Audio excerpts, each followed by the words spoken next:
Hello everyone, কি অবস্থা সবার? কেমন আছেন? আই হোপ সকলেই অনেক বেশি ভালো আছেন। আপনারা তো খাবার দাবারের ভিডিওগুলো ভালোই পছন্দ করছেন।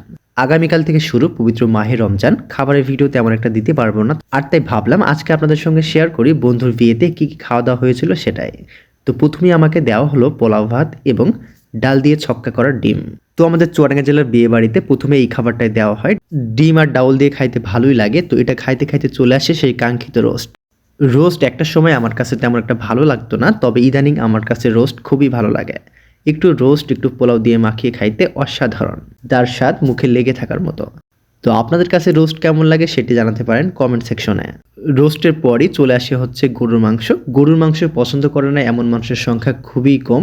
বিশেষ করে বিয়েবাড়ির মাংস মানেই আলাদা একটা স্বাদ, আর সেটিই পাচ্ছিলাম।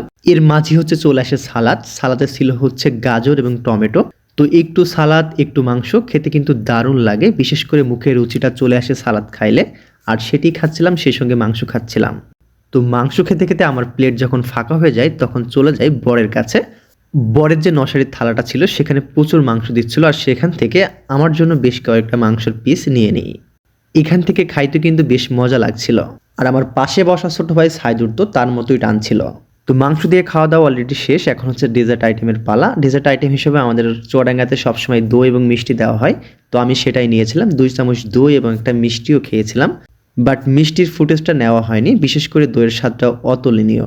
তো আজকের এই ভিডিওটা এই পর্যন্তই। ভিডিওটা কেমন লাগলো জানাতে পারেন কমেন্ট করে। ভালো থাকবেন, সুস্থ থাকবেন, দেখা হয়ে যাবে নেক্সট কোনো ভিডিওতে।